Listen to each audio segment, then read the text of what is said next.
falta de eficiência, senti dor de ver o recurso indo no lugar errado. O que eu pedi para ela? Só conquista todo mundo, mas não precisa mais nada, porque a pessoa que tem cabeça de dono, ela é mordoma. Ela é administradora, não precisa ensinar. E aproximando-se à noite, disse o senhor Davi ao seu mordomo: chama os trabalhadores e paga-lhes o salário. Começando pelo... Para que essa confusão?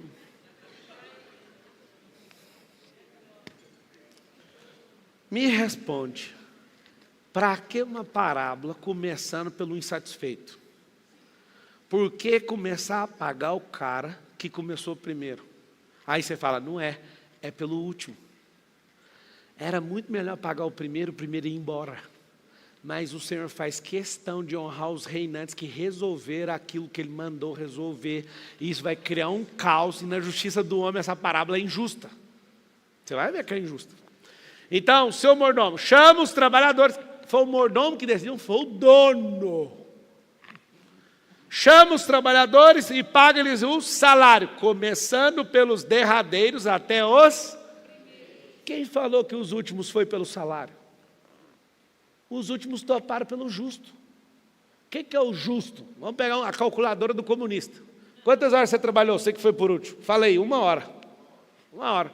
Então, eu vou te pagar. Vamos pegar simbolicamente aqui. Vem cá, vou fazer um acerto com você. Terminaram, conseguiram fazer a colheita. Então é o seguinte, você trabalhou por 1 hora, está aqui o pagamento, que é esse livro aqui, ó. Pagamento de 1 dia. É um livro. Eles estão lá assistindo. A cara do Tiago Rocha. Não, eu tenho que dar um microfone para ele contar o sentimento. Faz de conta que você é o trabalhador de verdade, Tiago. Eu quero que você conta para todo mundo o sentimento de um cara que trabalhou o dia inteiro e acabou de ver o acerto do cara que trabalhei o dia inteiro, mas fui o primeiro a chegar na vinha. A vinha estava vazia, eu que comecei o trabalho. E trabalhou mais que todo mundo. Mais que todo mundo, claro. Ele trabalhou só 1 hora. Eu estou há 10 horas trabalhando. Você está há 10 horas. 10 horas. Boa. Mas vai chegar a minha hora de acerto. Então, vamos lá. Eu paguei 1 hora para ele o dia de um serviço. Fala seu sentimento, sim. É só o seu coração que está falando, o pensamento alto. Ninguém está ouvindo. Ó, está aqui. Isso aqui é o justo. Te dando um salário de 1 dia por ter trabalhado 1 hora, tá? Dá uma salva de palmas para ele.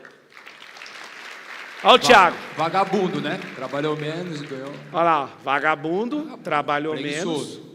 Estou aqui trabalhando. Ó, se eu fosse vocês, eu apertava o cinto de segurança, vocês vão cair da cadeira. Segundo o sentimento que o trabalhador lá tem, se ele trabalhou 1 hora e recebeu de 1 dia... Sentimento não é verdade, não é assim ou não? Trabalhei 10 horas, 10 livros. Isso. Chama os trabalhadores e paga-lhe o salário, começando pelos derradeiros até o primeiro. Então tá bom. Vem o trabalhador. Você trabalhou 2 horas, né? O salário é igual. Toma, obrigado. Vem aí, próximo. Trabalhou quantas horas? 3 horas? Então toma. Você trabalhou quanto? 5? Tá aqui, ó.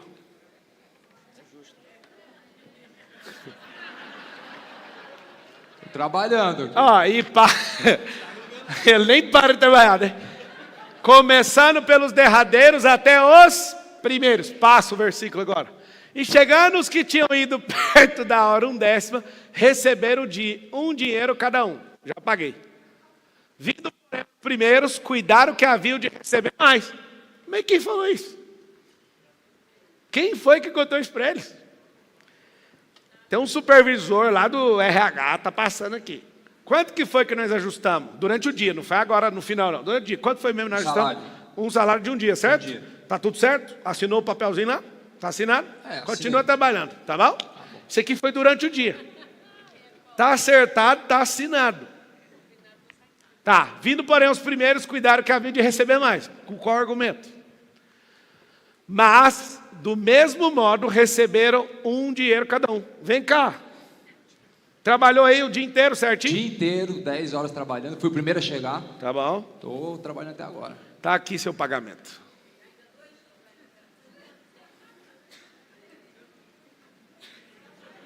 É a mesma quantia deles. Vira para lá para ficar mais dramático. Um livro. O livro não, dinheiro de um dia. Dinheiro de um dia, do Egito. Igual dele, Dele, dela. Isso. E não foi isso que eu acertei com você? Foi, mas eles chegaram depois. Eu já estava trabalhando E antes. acaso eu não posso fazer o que eu quero? Se eu sou um cara bom, você vai questionar minha bondade? Não, claro que não. A gente combinou o negócio, mas eu trabalhei bastante. Então toma o que é seu e pega o código.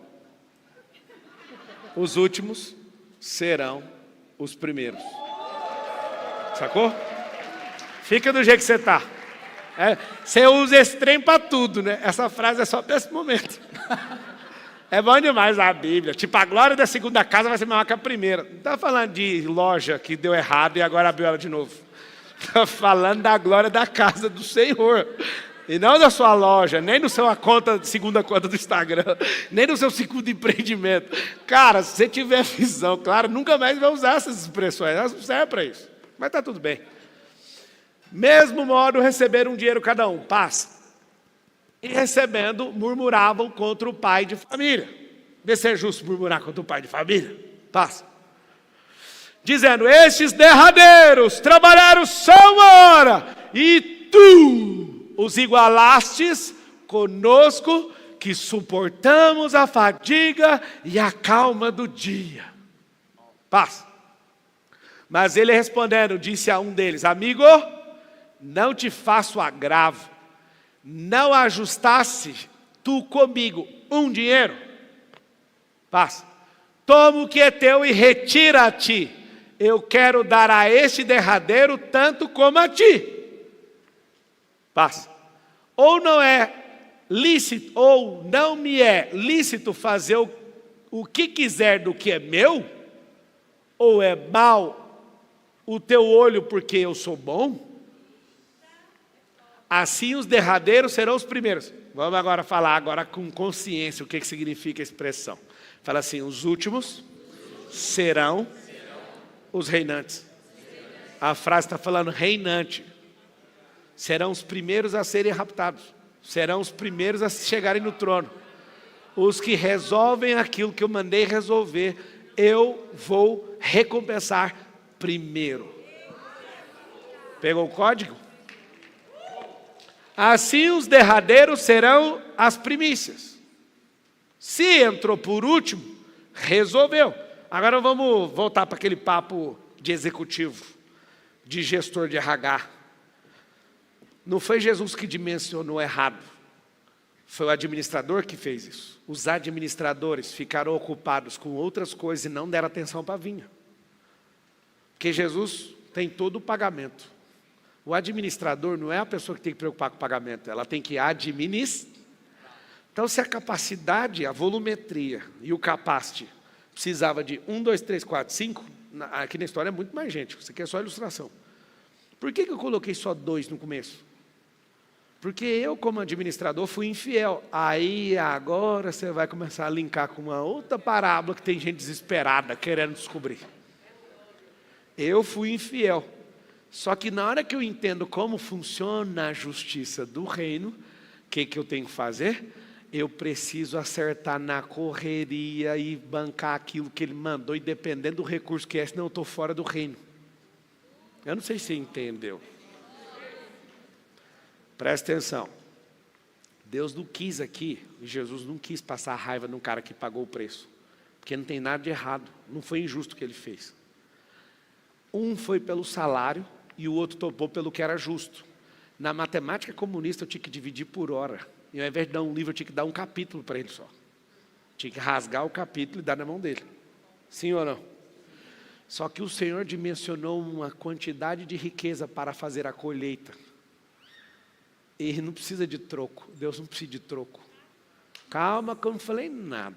Vou falar agora. Agora que vai valer. Apertando o botão agora. 3, 2. Não serão os religiosos que vão fazer a colheita.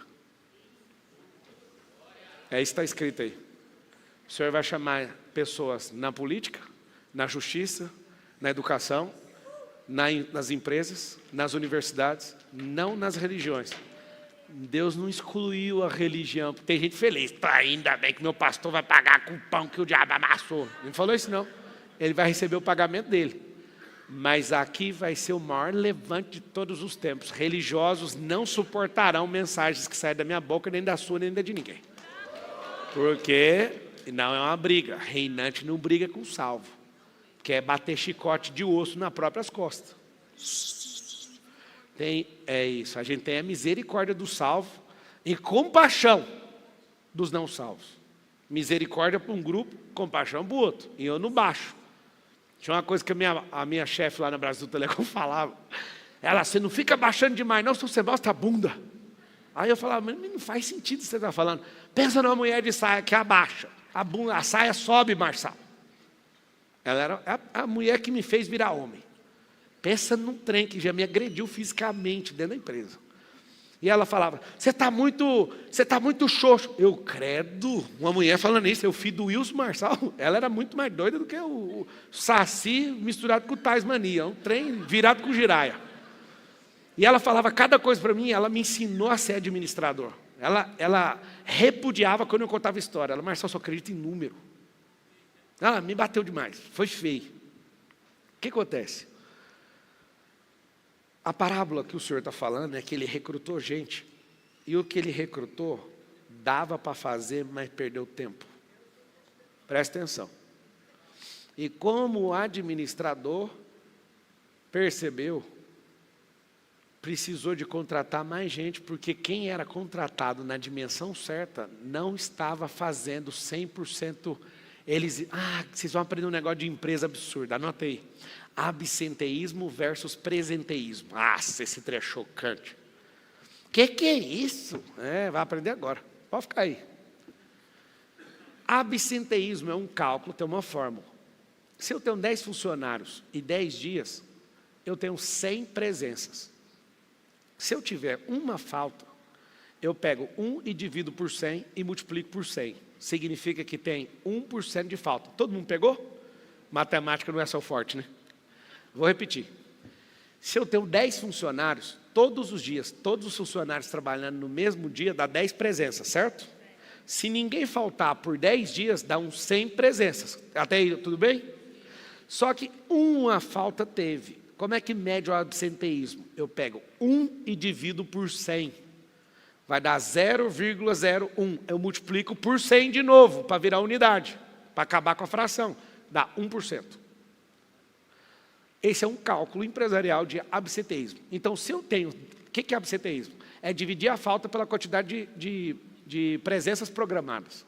Então, dividir a falta pelas presenças programadas me dá o cálculo de absenteísmo. Então, o absenteísmo é de 1%. Qual que é o saudável nas empresas? 4%. Passou de 4%, está faltando administrador nessa empresa, tem um monte de vagabundo trabalhando lá dentro. Empresas que têm 1.000 funcionários, o absenteísmo de 4% dá 40 por dia. Está saudável. Por que eu virei uma lenda na Brasil Telecom e na Oi? Porque eu consegui colocar um time com 350 pessoas sem faltar nenhum dia por um mês inteiro. Só que no meio do dia o diabo falou, você não vai conseguir o que você quer. Fez uma greve de ônibus e faltou 70 pessoas num dia, no meio do desafio. Aí o povo, Marçal, não vai dar certo. Eu falei, no meio do caminho não vai dar certo? Chamei todo mundo, meus 70 supervisores. Não, tinha 600 pessoas, eram 70 supervisores. Chamei todo mundo, abri um mapa com os foices de guerra, falei, onde que as pessoas estão? Mapeia. Está no interior, está no interior, está no interior, está no interior. Peguei meu carro e fui no interior e todo mundo foi buscando gente de carro. O cara não acreditou, mano, você é o executivo da companhia e vem me buscar no carro, seu carro, vim. Aí eu chegava do interior, parava na primeira rodoviária, onde os carros, não, você está por fora, operação de guerra. Zerei asfalto naquele dia, busquei todo mundo. Aí meus trabalhadores que trabalhavam junto comigo, no meu nível, tudo me xingando. A empresa ia bonificar as faltas de todo mundo e não vai bonificar porque você buscou todo mundo. E eu virei uma lenda porque ninguém nunca deu conta de bater o resultado com operação desse tamanho. Nunca aconteceu isso. E nem antes, nem depois me contaram. E eu era aficionado em fazer coisas que ninguém nunca fez. Então, escuta. Você acabou de aprender a fórmula do absenteísmo. Dividir falta pela quantidade de presenças programadas e multiplicar por 100 para sair da fração e voltar para a unidade. Ponto. Segunda coisa que ninguém sabe, que eu sei que não sabe, chama presenteísmo. 100% dos presentes não produzem. Como é que mede o presenteísmo? Só começa a medir se a pessoa estiver presente, ok? Todos estavam presentes, mas o primeiro trabalhador tinha um presenteísmo baixo, por isso que eu tive que repor o quadro. Vocês estão pegando aí o que eu estou falando ou não? Como é que eu meço o presenteísmo? Com um indicador chamado aderência. Eu coloco atividades para o cara fazer e o tempo que ele tem que fazer. E ele tem que ser aderente às atividades. Se ele não bater aderência, olha que loucura. Tem empresa que tem absenteísmo de 10%, que é o fim do mundo, e o presenteísmo do cara é 30%. Por quê? Eu sei o golpe que eu já fui de empresa grande, eu cansei de ver gente dando golpe em serviço. Toda vez que eu estava numa conversa com alguém, eu virava, olhava o salário de cada um e calculava e falava, essa conversa custou tanto para a empresa, vaza, vai trabalhar. Todo mundo ficava louco comigo. Eu sempre fui administrador. Eu administrei tão bem a empresa do meu sogro que ela é minha hoje. Eu comprei a empresa. Eu fui funcionário da companhia, como administrador, diminuí uns 60% das despesas fixas e aumentei 43% do faturamento da companhia em 6 meses de gestão. Não deixava uma luz do elevador ligada. Lugar nenhum. Colocava a placa assim na porta do elevador, chegava de manhã, desligava a cerca. Aí alguém fala, mas você não é aficionado de marca com despesa? Não, eu sou administrador mesmo. Cheguei numa loja um dia e falei, por que vocês estão vestidos de jaqueta e o ar-condicionado está no 16? Ah, esse ar é frio demais. Coloquei a norma, ar só pode chegar no mínimo agora 21. Aí as meninas, não dá para usar jaqueta. É só tirar a jaqueta. Aí o povo pegava o elevador para ir no último andar da companhia para cagar num banheiro mais limpo e reservado. Né? Aí eu desligava o elevador e falava, só liga para mexer com carga, você vai desenvolver a sua parte motora, a sua panturrilha, o segundo cérebro, você vai subir. Ninguém queria subir 4 lances de escada para cagar mais. Aí eu fiquei um dia lá administrando a energia e falei, por que essa cerca elétrica fica ligada se a porta da loja é destrancada durante o dia? Não faz sentido. Meu sogro pirou para essa. Ele, como é que você enxerga essas coisas? Eu falei, cara, eu pego a lista de despesa da sua empresa, tem 11 mil linhas. E eu peguei do ano inteiro e estou rastreando as 11 mil. A Carol via como é que eu ficava. Eu ficava dias sem dormir, caçando economia, linha por linha. Resumindo, eu comprei a empresa, porque eu administrava tão bem, e depois fui embora. Eu fiquei rico, voltei, fiz uma oferta. Fiz uma oferta não, meu sogro fez a oferta, eu aumentei 50% e comprei a companhia para mim. Eu quero que você entenda que esse dom é de Deus. Eu não administro para falar que eu sou bom. Eu quero ouvir servo bom e fiel. Esse dom, essa frequência é do José. Ter pessoas presentes não significa que elas são produtivas, porque o presenteísmo delas é muito baixo. Por que que eu e você estamos sendo recrutados para o reino? Porque esses caras que foram contratados na primeira hora se perderam pelo caminho da religião e começaram a imbecilizar o reino e não fizeram a colheita no tempo. E os que toparam chegar na última hora, não toparam por salário, toparam pelo que é justo. E a justiça não está na hora que eu trabalho, a justiça está no justo que vai pagar. E ele não diminuiu e nem fracionou o pagamento, porque ele não tem DRE, não tem limite de riqueza, e ele paga do jeito que ele quiser. Pega o último código da parábola. Os trabalhadores da última hora vão receber o dinheiro de 1 milênio para terminar o serviço, que tem 2 milênios que ninguém termina. Entendeu ou não? Essa é a parábola. Então você pode anotar. Se você perguntar de novo, eu não vou falar. Isso aqui me fez entender algo. É tão fácil resolver o problema. Eu não tenho que ser o reinante que carrega a pressão. Eu tenho que levantar um monte de reinante e treinar e abrir a visão deles. Para serem administradores. Quer ver uma coisa louca que a gente foi no Egito? Saindo das pirâmides, quem estava lá comigo, lembra que a gente foi num lugar onde tem a esfinge? A gente virou, antes de chegar na esfinge, teve gente que passou e não ficou sabendo. Mas a gente passou nos lugares onde o José guardava o trigo. Quem estava na viagem não sabe disso, levanta a mão. Quem estava na viagem, não viu isso? Putz, mano. É muito mais massa que as pirâmides, é muito mais massa que a esfinge. Quando eu estou, mano, eu fico doido, o que é essa pedra? O que é não sei o quê? Aí o cara, mano, você pira, que aqui é o lugar onde José guardava o trigo. Antes de chegar na esfinge, a gente entra num lugar cheio de pedras, fica lá encantado, que as pedras têm 6 lados, não sei, o que eu quero com o lado de pedra? O que é aquilo ali? É o armazém onde o José guardava o trigo. Aí eu já pirei. É aqui que eu quero ficar. Esfinge, eu vou ganhar o que com esfinge? E eu estava ali, eu falei, que louco. E engraçado, olha que engraçado. Teve gente que viajou comigo e não viu a mesma coisa. Passando no mesmo lugar. Tenha diligência em tudo que você estiver fazendo. E faça perguntas. Turista não vê um monte de coisa. Lembra disso. O que a parábola então está falando? Que os últimos serão reinantes. O reinante ele é tão doido que ele pega a empresa dele e coloca para trabalhar. Aquele negócio do Rio Grande do Sul não foi jogada de marketing, zero. Foi meu coração que falou, faça. Porque eu vi uma cena de um helicóptero, uma família tentando ser resgatada, aí demorou, o helicóptero não era de resgate, a água levou e matou todo mundo. Estava no meio do lançamento, dei uma porrada na mesa e falei, eu vou ajudar a salvar esse povo. Cheguei na empresa, deu comando para todo mundo. Aí eu lembro de gente que 3 dias, 4 dias, aquele trem incansável, 5 dias. Eu falei, não fecha o portão dessa empresa. Aquilo ali que veio no meu coração, eu sou um administrador do reino. E eu falei, eu tenho capacidade para fazer uma desossa, eu tenho muita empresa, eu tenho muita gente, eu tenho um nome, eu tenho um canal, eu tenho tudo que eu posso fazer para ajudar esse povo. E para piorar, eu ainda posso ir lá que eu sou doido o suficiente. Eu entrei no barco, o cara falou, mano, você tem noção que os caras estão matando, estão dando tiro, estão assaltando lá dentro, em Canoas. Eu falei, tá tudo bem. Não, você está de brincadeira que você vai entrar. Vou. Pior coisa de todas que eu fiz. Passou a madrugada inteira no resgate, a canoa quebra. Eu não vou contar isso não. Não pode contar. É porque vai me comprometer. Eu tive que passar uns probleminha lá, um perrengue. Não, eu não contei isso para ninguém. Não, vou contar não. Esse é nem com o microfone desligado. Resumindo, eu fiz coisas que não deveria fazer para salvar a gente. Até aí eu posso contar, quem eu não me criminalizo. Né? Eu falei crime. Eu tive que fazer algo no estado selvático para salvar a gente. Mas está tudo bem. Ficaram curiosos, né? Aí é loucura. Matei ninguém não, isso eu te asseguro. Porque muitos são chamados, fala assim comigo, muitos são chamados, mas poucos os escolhidos. A mensagem do reino é só para isso aqui. Ó. A mensagem do reino não está aberta para quem é chamado, só para quem é escolhido.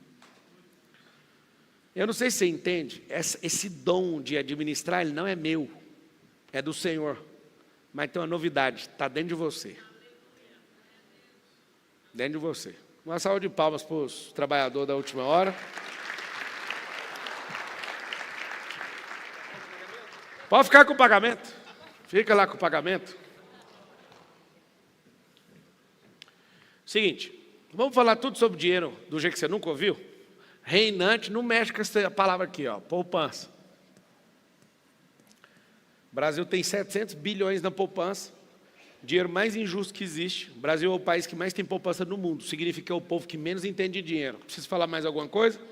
762 bilhões é a metade que a indústria brasileira produz de faturamento, é o que tem na poupança dos pobres do Brasil. E resgate de dinheiro, não resgata dinheiro de empresa, resgata esse dinheiro, tá? O Lula, ele está fazendo esse trem com o Trump para dar tudo errado, para abrir os cofres públicos e fazer o maior assalto de todos os tempos. E aí, quando o assalto der errado e der tudo errado, ele vai pegar 700 bilhões que tem lá e vai tentar equalizar o rolê todinho com o dinheiro de pobre. Lembra do Bresser, Collor 1, Collor 2? É daqui que tira. Dinheiro de gente improdutiva. A aplicação. Marçal, para que a gente tem aplicação? Eu tenho aplicação, milhões. A gente faz aplicação para fazer um negócio chamado aluguel do dinheiro.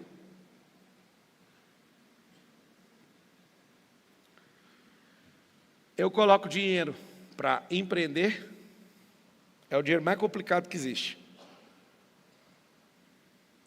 Tem gente que só compra e vende, é o dinheiro mais fácil que eu acho que existe na Terra. Tem uma coisa que a gente tem que aprender aqui, ó. O Eduardo já explicou: esmola, oferta, doação, investimento.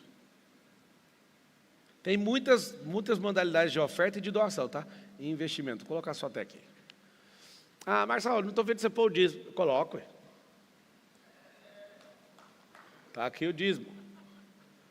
O dízimo é o seguinte, no Novo Testamento não tem obrigatoriedade de fazer, tem uma fala de Jesus com os fariseus falando que eles coam até mosquito, tira até o dízimo de uma planta, mas não enxerga o reino e enche o saco de todo mundo. O que é o problema do dízimo? Paulo, na revelação do reino, fala que você tem que dar de acordo com o seu coração. Se o seu coração é do Senhor, não retenha. Marçal, fala abertamente para nós, você dá o dízimo? Não. 2018, eu resolvi não fazer. Eu não frequento nenhuma igreja, não faço parte de nenhuma comunidade, e aqui vai meu recado sincero como reinante. Se você vai numa igreja, é justo dar o dízimo. Ponto. Não brinque com isso. Ah, então é simples, é só não ir. Aí a sua escassez está falando. Marçal, abre o coração, por que você não vai na igreja? Eu te falo por que eu não vou na igreja. Eu sou igreja, e toda igreja que eu vou, todo mundo quer controlar, e eu não estou debaixo do controle de ninguém. Ah, então você é rebelde. Fala o que você quiser. Eu, olhando para Eduardo Reis, eu posso ir muito bem na igreja dele, e se eu for, eu vou dar o dízimo na igreja. Porque eu acredito numa coisa. Quando a gente está junto, e esse povo está servindo, e o dinheiro está sendo para alcançar mais gente, eu não estou dando dízimo para o pastor, eu estou dando dízimo para o reino. Então é simples. Eu não sou contra o dízimo e nunca fui, mas nunca mais vou falar publicamente na internet sobre esse assunto. Porque eu quase fui assassinado por causa disso. Que a religião não suporta. O único meio de sustentar a igreja é dízimo. Já peguei vários pastores e falei, eu ensino você a fazer lançamento para você parar de deturpar a palavra. Aí o que você está falando, Marçal? Para de mentir sobre o dízimo, fala a verdade. Quem quer dar dízimo dê, mas não fica falando que o devorador vai comer a pessoa. Porque senão é o seguinte, sabe aquele negócio que eu te falei dos livros? Se eu ficar querendo morar dentro de 2 livros, um livro vai fechar para mim. Carol, desde pequena, dízimo, eu também. 2018, falei, Deus, eu quero testar se é uma crença, quero ver o devorador me pegar. A Carol chorou, não faz isso, meu bem, nós vamos ser amaldiçoados, porque você ouve uma vida inteira que você vai ser amaldiçoado, sim ou não? Outubro de 2018 eu encerro a minha temporada com dízimo e falei, Senhor, eu quero fazer uma troca. Eu não vou dar 10%, eu vou dar tudo. Então eu não estou fazendo pela escassez, eu quero ver se o devorador tem poder sobre a minha vida não fazendo isso. Então eu quero que seja abalado. A oração foi sincera e foi exatamente a que você vai ouvir agora. Pai, em nome de Jesus, se eu tiver errado, eu quero ser repreendido. Eu vou pagar tudo que tiver atrasado e eu vou resolver isso aqui, mas eu não consigo viver com essa crença, porque eu não vejo isso no Novo Testamento. Eu não vejo Jesus pregando uma única palavra sobre isso. Eu não vejo Paulo, que é um debulhador, a ceifeira debulhadora do reino, falando disso. Eu quero te dar tudo que eu tenho, se o Senhor mandar dar, eu não vou fazer nenhuma conta se é de 1% ou se é de 100%. Então, eu estou falando há 7 anos atrás, outubro agora faz quantos anos? 7. A sua escassez bate palma. Eu não vou dar mais dízimo. Então, não faz sentido você estar alimentando no lugar. Porque esse lugar paga aluguel, paga o pastor, paga os irmãos, paga a limpeza, paga tudo. Eu fiz um pedido para o Senhor. Falei, Deus, o Senhor quer que eu seja um pregador da sua palavra? Eu não quero viver de oferta. Me prospera, por favor. Eu quero fazer isso na diversão. Eu não quero terminar uma palavra e ter que deturpar a palavra que o Senhor me deu por causa disso. Tire isso de mim, pelo amor de Deus. Eu não quero carregar isso que eu aprendi dentro de uma igreja. Eu quero falar o que o Senhor mandar, doendo ou não, me dando prejuízo ou não. Última vez que eu preguei foi em fevereiro de 2020, na Lagoinha dos Estados Unidos.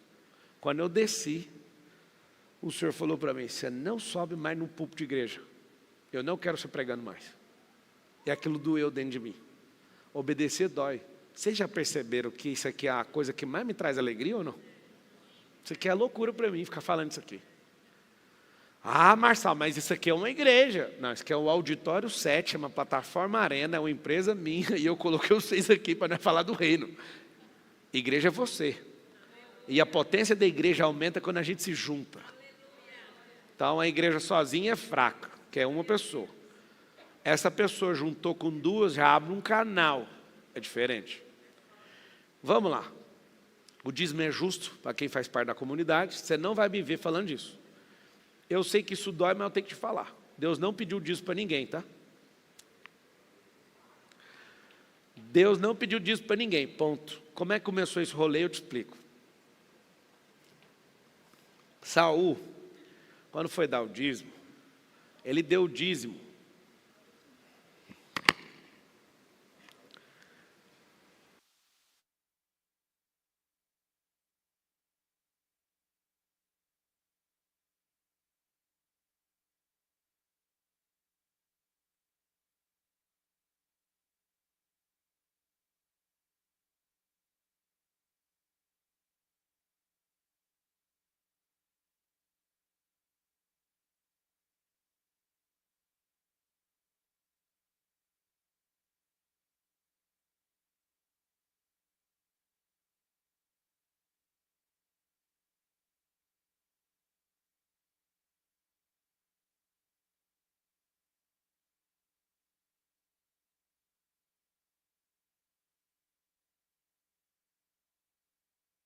E é justo. Por quê?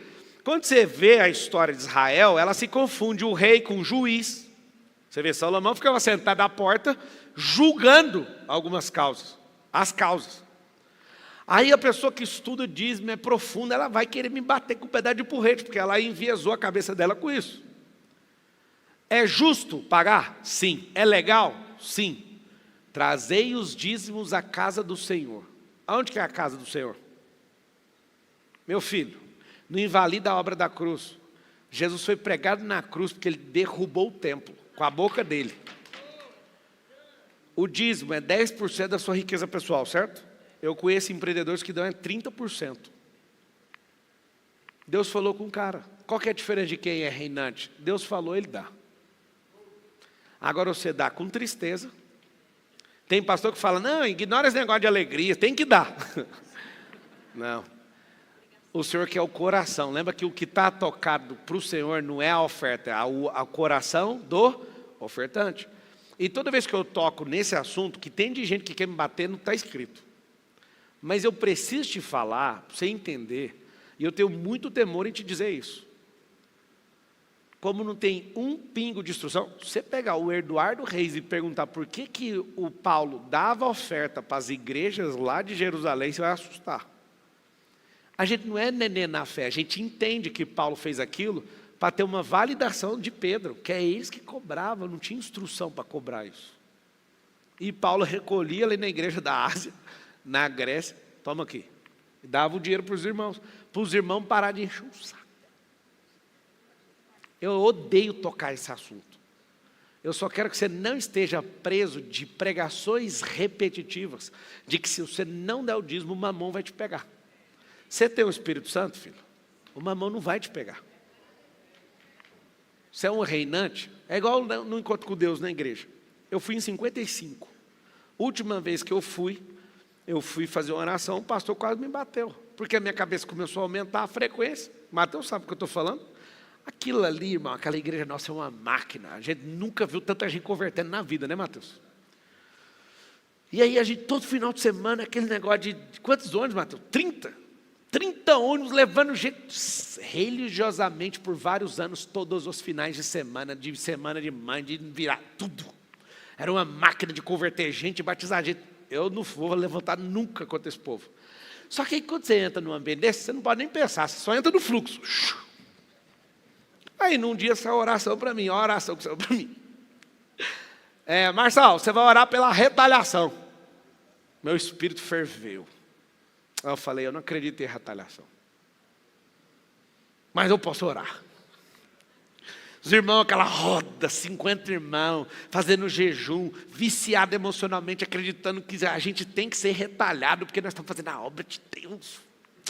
Aí a gente lá, cheio de poder, e todo mundo esperando aquele momento gracioso da gente tudo se arrebentar, porque nós estamos na obra e nós vamos levar pedrada depois desse negócio. Aí eu pego, respira fundo, irmãos. A retaliação é uma mentira. E eu anulo ela agora na vida de todo mundo, porque mentira não existe, então está anulada emocionalmente na vida de todos aqueles que acreditam. Senhor, o encontro é com o Senhor e não com a gente, então não tem nada a ver com a gente a retaliação. Se tiver retaliação é para o Senhor. O encontro é com o Senhor. Senhor, leva essas pessoas e tira do nosso ego a capacidade de achar que a gente vai sobrar com alguma coisa, porque maior é o que está em nós do que aquilo que está no mundo. Está abençoado em nome de Jesus. Quando eu abro o olho, eu nunca vi tanta gente possessa na glória de Deus. Retaliação instantânea pela oração. O pastor pulou. Nós comandamos, que a nossa jeito de orar era isso, né? Como igreja, que a retaliação. E começou a oração tudo de novo. Pastor veio, faltou só dar um murro. Eu entendo sua autoridade, eu não acredito.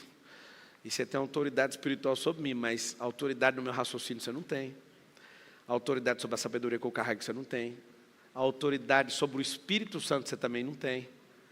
Mas eu entendo. E falei amém toda vez que você falou, porque eu vou concordar com o irmão, mas não existe. Ponto. Fui para o encontro com Deus. Deixa eu falar uma coisa para vocês. Por que eu tenho essa pressão? Estou no encontro com Deus, um irmão pesado. Depois ele acabou descobrindo que ele vivia nas drogas e pagava de crente lá. Tentando converter os outros, que sai para o inferno! E eu lá só sentado no chão, assim, de jeito, no encontro com Deus. Esse encontro, o último que eu fui. E o Espírito Santo falou para mim assim, ó, arranca a aliança, vai lá na frente e joga para cima. Eu falei, eu não vou. Vai lá e joga a aliança para cima. Era na hora do batismo. Mateus, quantos encontros você foi? Você faz ideia? Você foi mais que eu, né? Olha, tudo Mateus é melhor que eu, esse bom. Mateus foi em 130, eu me vangloriando que eu fui em 55. 130 o Mateus foi. Ele sabe o que eu estou falando. Mateus, quantos encontros com Deus que você foi que tinha 100 pessoas e 100% das pessoas batizaram? Aconteceu alguma vez? Aconteceu nesse. Porque o Espírito Santo falou para mim assim, ó, vai lá na frente e joga a aliança para cima. Aí eu falei, Deus, você sabe que eu não vou, o cara está pregando. Ele acabou de falar, a galera nem pensa, ela é sugada. Que você vai para o inferno, Aí como eu levei a maior parte dos convidados, eu ficava olhando para eles, eu falei, mano, o cara tá, eu construí uma obra, ele está arrancando o tijolo da obra todinho. E desperdiçando cimento, ferragem, telhado, acabando com tudo que eu construí. Aí o Espírito Santo falou para mim, vai lá e joga a aliança para cima.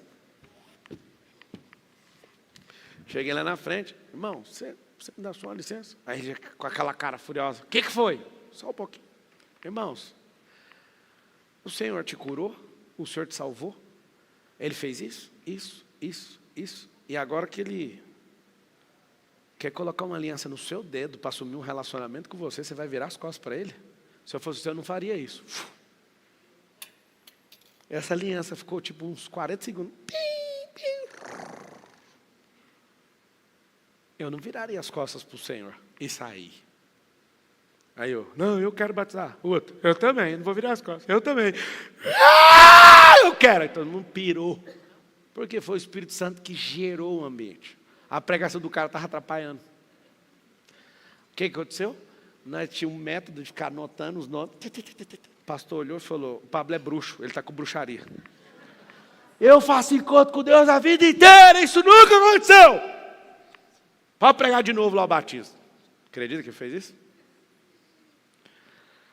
Nesse mesmo encontro, na palavra que era para o povo converter, eu estou lá falando. Ele falou, é para seguir o livrinho. Eu nunca segui livrinho de ninguém.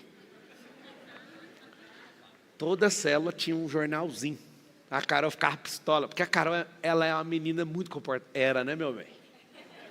Ela era comportadinha. Chegava na célula, ó, tem um jornalzinho, tem que seguir o jornalzinho. Eu pegava o jornalzinho e fazia assim, ó, aqui, o que eu faço com o jornalzinho? O Espírito Santo me carregou, eu tenho palavra, eu vou tocar o terror, quer ver?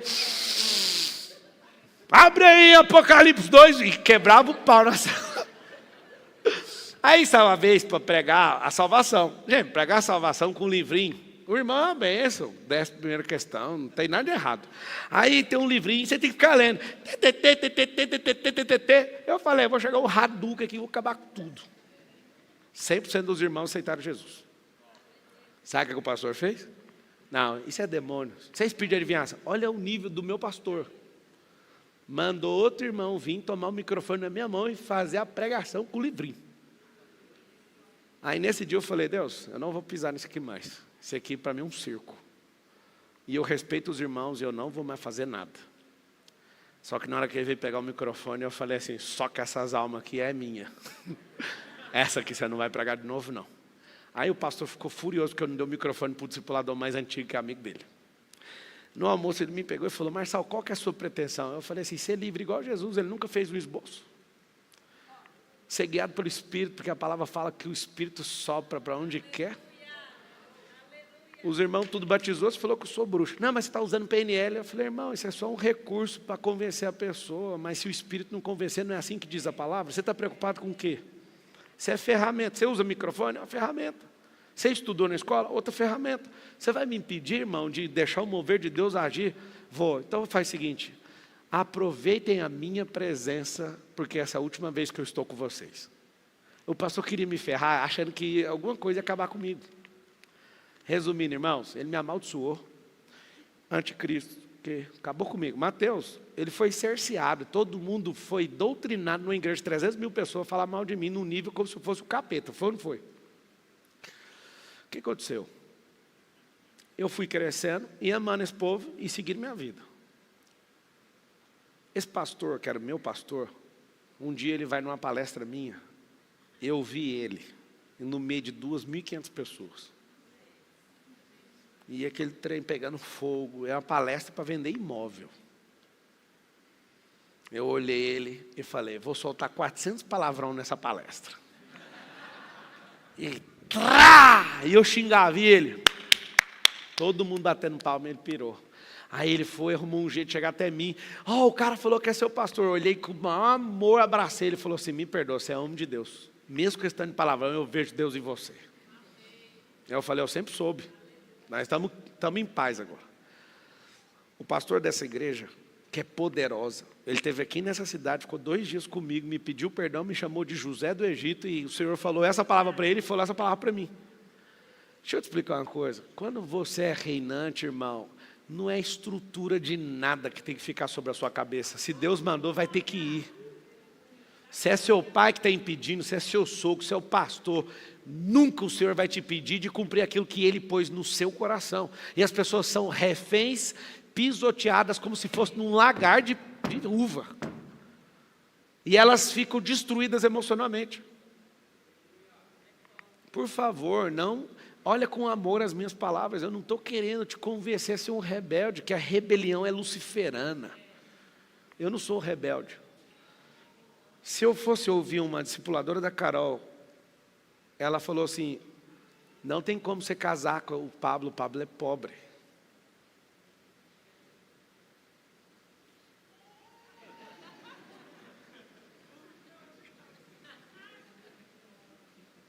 Ela falou isso, você é filha de alguém rico, e ele é filho de gente pobre. Não dá para vocês dois casar. Eu ganhava R$240, aquilo me magoou tanto, irmão. E eu falei, eu prometo nunca mais ganhar R$240. Passou poucos meses, eu estava ganhando 360. Depois 525. Depois 800. Depois 1.200. 1.600. 1.800. 2.000. 2.400. 3.000. 4.000. 5.000. 10.000. Nunca mais ninguém me pagou salário acima de 10.000. Aí saiu de 10.000 para 50.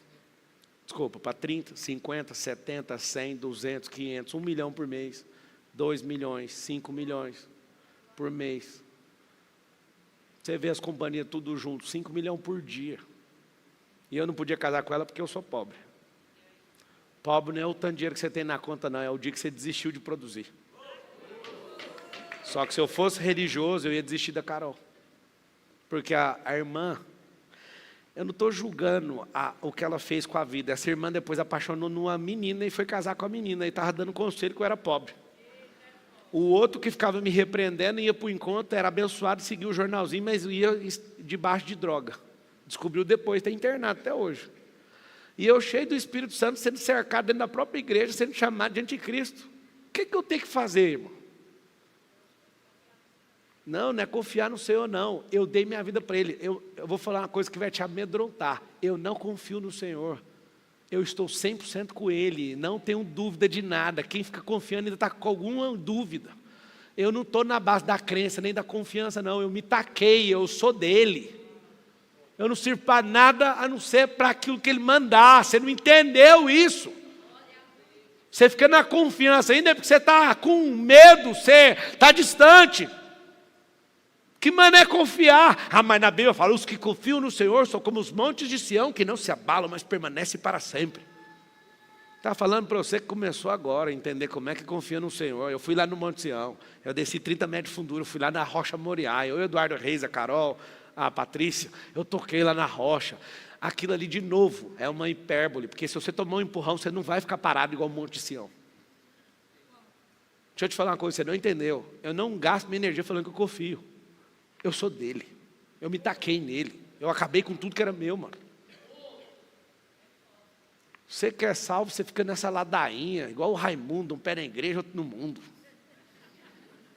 A igreja não tem parede, 4 paredes, na igreja tem 2 pernas. e se move. Aí nós que é cadeirante. Roda, tem 2 rodas. Mas não enche o saco. Se você for olhar para o dinheiro parece que é do diabo. Fala a verdade, você quer ver de uma instrução religiosa, sim ou não? Ô mamão, dá o dinheiro para nós que nós santificamos o dinheiro. Mas não faz sentido isso. Se você é santo, santo no hebraico não é separado, então seus negócios, tudo é separado. Toda vez. Eu lembro um dia que eu estava numa célula da minha sogra, os irmãos mais maduros, porque nós era menino. Aí minha sogra, não, eu estou doente, eu estou não sei o quê. Aí alguém, você está em pecado, irmã, a gente tem que orar por você. Poxa, mas vai só fazer um exercício. Vai beber água, dormir para você ver o demônio indo embora.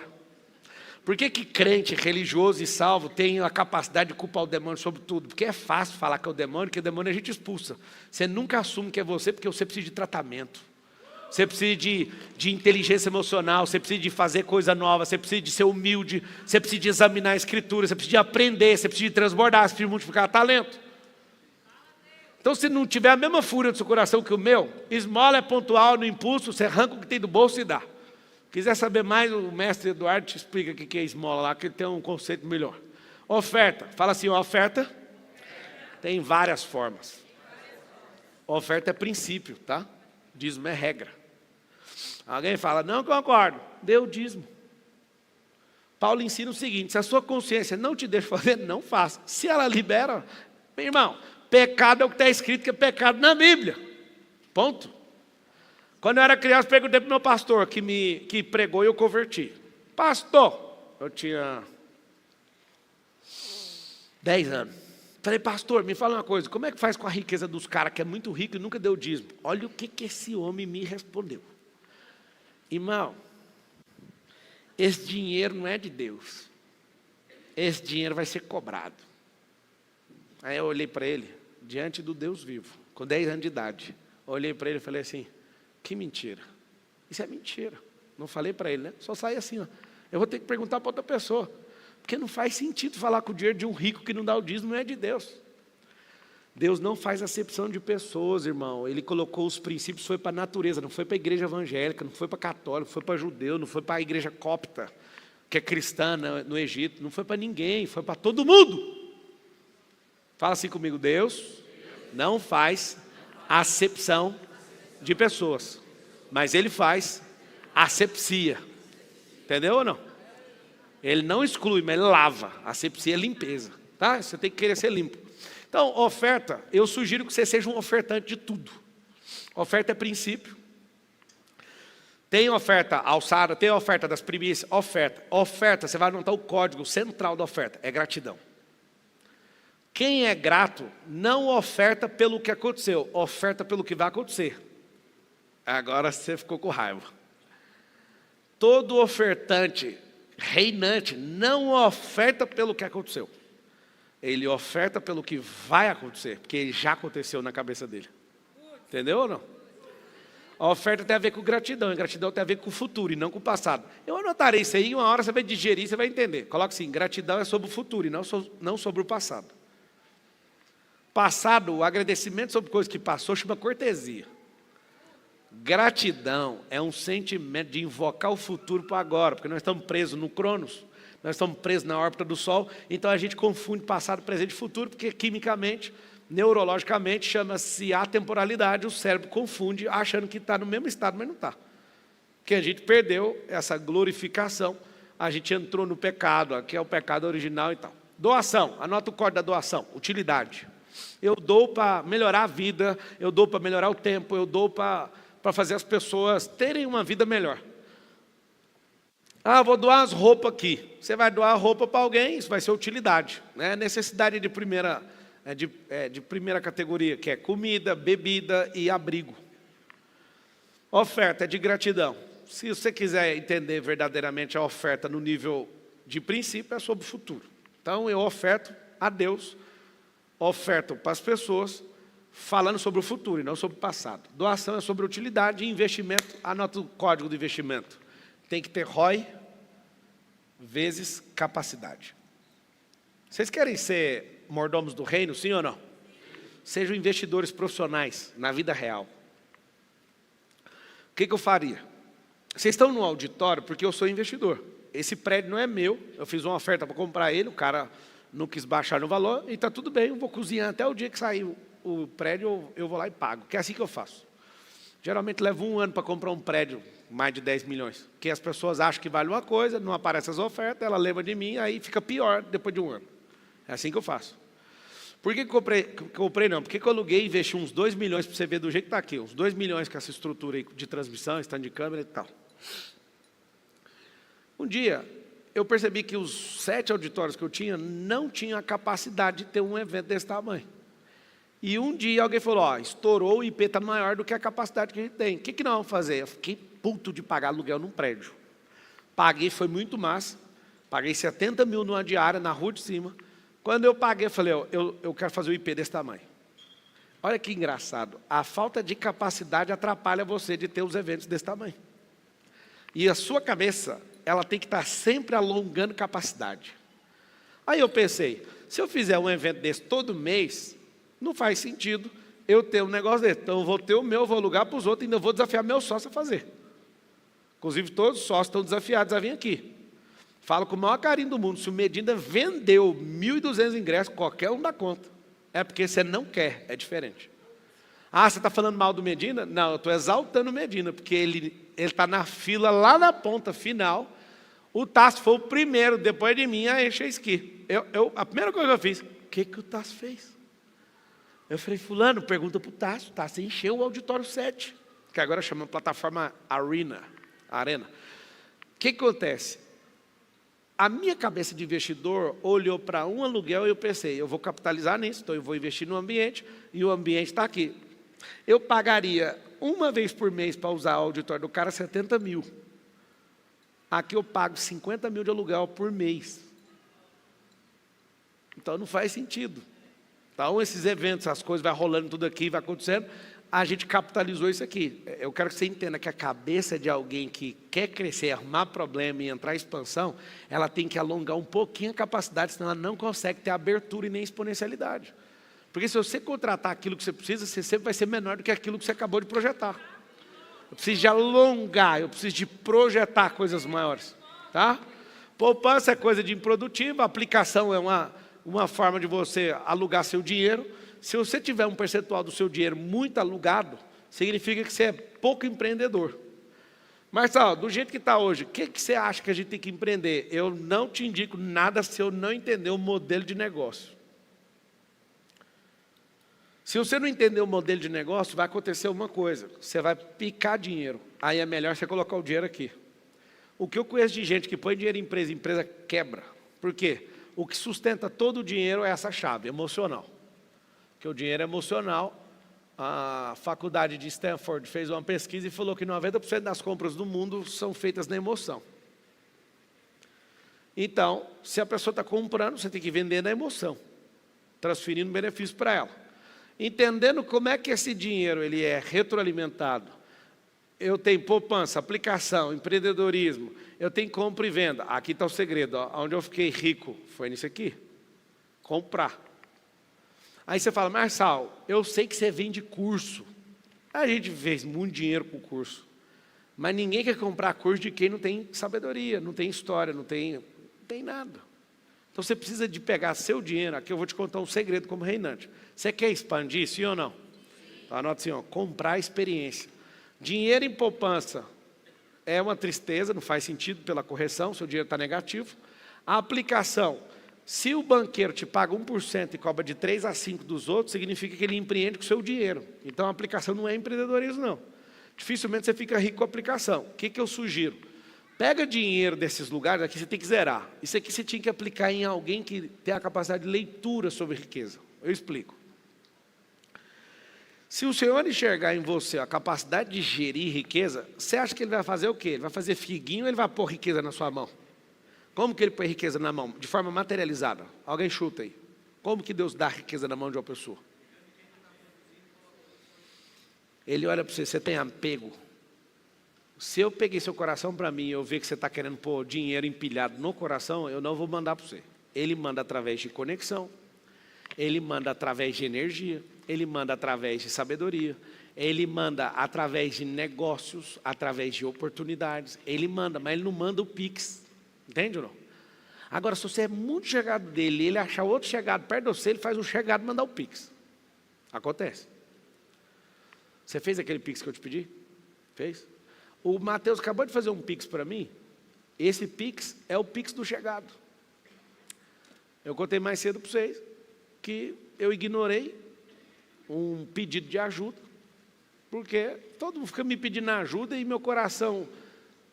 Eu fiz uma merda, porque eu fiquei convencido achando que o cara invadiu minha privacidade. Só que na hora que eu fui checar a palavra ali, mano, na hora meu coração disparou. E meu coração disparou, esquece. Eu só quero saber quanto que é e me livrar daquele dinheiro. Por quê? Porque não é meu. O mordomo é assim. Aí eu falei, Mateus, pelo amor de Deus, transfere esse trem. Aí o Mateus demorou um pouquinho, eu falei, já fez? Aí depois não olhei mais. Você fez, né? Ai. Deixa eu te falar, não é o tanto de dinheiro. É porque o chegado não pode falhar. Se ele te mandar, faça, imediatamente. E eu tomei um sacode ali dentro daquela mesinha de som ali, que eu fiquei doido, porque eu senti, eu já fui atrás para resolver na hora. Ah, depois eu resolvo. Não faça isso. Se o senhor vê que você senta em cima de dinheiro, que você desvia dinheiro do reino, aí você está fora. Aí vai parar de entrar o canal. Lembra que o dinheiro não vem como dinheiro, senão seria mais fácil para você. Ele vem através de sabedoria. Ele vai te conectar com o sabará, que conecta com não sei quem, que conecta com o outro, que conecta com esse. Ele que vai abrir as portas. Ele vai pôr você lá na casa do Trump, ele vai pôr você ali, isso é problema dele. Só seja um reinante. Então, eu vou tocar no assunto que mais interessa para o reinante: investimento. Qual era o maior ativo do reino? Alguém sabe responder? Ativo do reino. Gente, alma. O que mais atrapalha o reino? Vocês sabem falar ou não? Gente de novo. Os religiosos. O que no corpo de um reinante mais atrapalha ele? Dos 80 órgãos. O que ele precisa colocar no Senhor como investimento é o coração, e o que ele precisa vigiar todo dia? Cérebro. Anota o código sobre o cérebro, não sei se você já sabe, mas o cérebro é o único órgão que não sente dor. E pelo fato de ele não sentir dor, ele é o mais sacana que existe. Sabe o que ele faz? Se ele perceber que ele não tem um código para resolver, ele desconta num órgão. Tem gente que morre do coração de tristeza, porque ele não conseguiu resolver, vai lá e descarrega no coração, a pessoa morre de tristeza. Tem gente que morre porque o cérebro vai lá e dedica uma dor extrema para a pessoa naquele lugar. Como é que as dores entram no nosso corpo? As dores entram no nosso corpo quando o nosso cérebro não consegue resolver aqueles caminhos. Quando uma pessoa ela é frágil emocionalmente, ela se expõe a combate, ela sente dor. Quando eu fui perseguido na Brasil Telecom, em 2012, eu senti dor. Fiquei na cama, 4 dias de cama. E eu fui injustiçado. Hoje pode fazer o que quiser, que eu desliguei esse trem. Eu já fiquei de cama, eu já tive vontade de matar pessoas por terem sido injustas comigo. Agora, vamos olhar para a justiça. Faz sentido você matar uma pessoa porque ela foi injusta com você? Esse era o meu desejo. E aquilo me consumia, me doía, me deixou desbaratinado. Há uma coincidência. Eu saio da Brasil Telecom 1 ano depois dessa injustiça. Perdi toda a alegria naquela companhia. Dali para frente mudou tudo. Me defenderam, foi tudo certo, mas no meu coração eu falei, eu não vou morrer por isso aqui. Olha a minha virada espiritual. Eu dava a vida de tal forma pela companhia que eu me arriscava a perder minha própria vida, porque eu peitava gente que falsificava dinheiro, eu peitava namorada de traficante, dando suspensão. Ninguém nunca deu suspensão para a menina que pintava e bordava. Aí eu falei, por que ela não ganha suspensão, advertência? Ah, você aqui não sabe, ela é namorada do fulano, vou nem falar o nome. Traficante, pesado, não sei o quê. Eu falei, não pode dar advertência? Deus me livre, ninguém tem coragem, ela pinta e borda aqui, porque o cara é da pesada. Eu falei, então dá suspensão nela aí de 5 dias para mim. Aí os caras, você está de brincadeira? Eu falei, daí eu escrevo com o meu nome.